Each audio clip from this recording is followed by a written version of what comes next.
And Pastor Robbie joins us now. And Pastor Robbie, we're talking about leadership all this week. Yeah, leadership. Leadership of who? Leadership of Jesus. By the way, really good to see you guys. Yeah, good to see you here. Happy New Year, brother. Yeah, amen, amen. So here's the thing. Luke chapter 5, such a great passage. Jesus is calling his disciples for the first time. So I always like to try to say live in the text. When you're living in the text, what it must have been like. You're Peter, you're sitting there with James and John or whatever, and you're fishermen, you're doing your thing, and all of a sudden this guy, this teacher comes up. You've kind of heard a lot about him. Maybe you've seen a couple things he's done. He's about to change your life forever. I mean, your life is about to get really hard, but really good. What do we learn from Jesus as he comes upon his disciples for the very first time in this way? So there's so much to take from that. And I guess one of the fundamental questions I want us to ask is, who are we being led by ultimately? I think it's good that we lead each other. Obviously, we're called to do that. We heard a segment about that, which is so good. But the ultimate leader must be Jesus. How does he specifically lead his guys here in Luke 5? And what do we learn from it? Wow. There's a lot of talk out there about leadership, whether it's political, within companies, and there seems to be a void of leadership. Before we came on, you're saying there's 50,000 books on leadership on Amazon. Can you believe that? Yeah, 50,000. So there's a need for leadership, and people are looking to be led by somebody. Yeah, we know leadership is almost obsessive in our day, right? It's just like there's so much being written on it because everyone's trying to aspire to be, again, a better leader or whatever.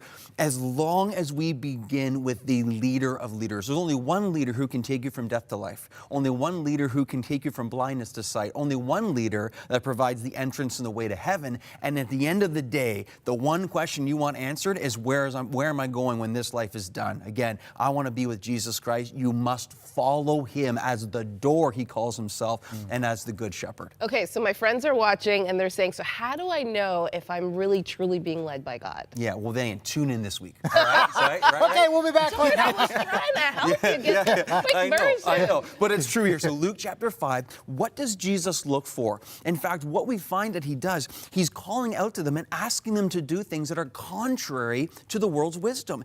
Jesus is a carpenter who starts to instruct Peter as an expert fisherman, and Peter's like, but Jesus, we fished all night and caught nothing. But Peter says, I love it. Peter says this, but at your word, I will let down my nets. And what happened was they caught so many fish that the boats began to sink. That's not hyperbole for Mr. Symons here. No. That's in the word of God. Yeah. The boats were sinking. What does that look like? That's hilarious, right? And then at that moment, Peter gets a vision of Christ in reverence and in faith, and he falls on his knees and he says, depart from me, Lord, for I'm a sinful man. What's happening there? So much is happening as to what it means to truly follow Christ, the faith that we give him, and the submission and the reverence, and then life. Again, it doesn't get easier, but it starts to come together. I love that because I think, what that shows also is that Peter still went in with a little bit of doubt, but Jesus still showed himself faithful. And there are many of us who are living through life with a little bit of doubt and wondering, is Jesus really going to follow through? And he did in that word. And I'm just looking forward to hear what else you have to bring us this week. Good. May the Lord use it in a powerful way. Yeah. And Robbie had said earlier too, you hear so many different voices,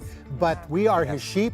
He's the good shepherd. We hear his voice. So I guess that's a part of the vision of what we're trying to do here, is to help people to hear the right voices. And a theme through the whole show today, right? You go back to the interview too, like the initial revelation, right, from the Lord here, and all the way through. It's really exciting. If you want to start this new year on the right foot and say, you know what, I want to give Jesus a try. I want him to be the leader of my life. Call our prayer lines, 1-866-273-4444, or you can email prayer@crossroads.ca.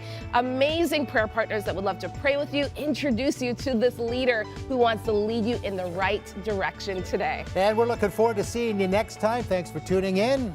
Bye. See ya.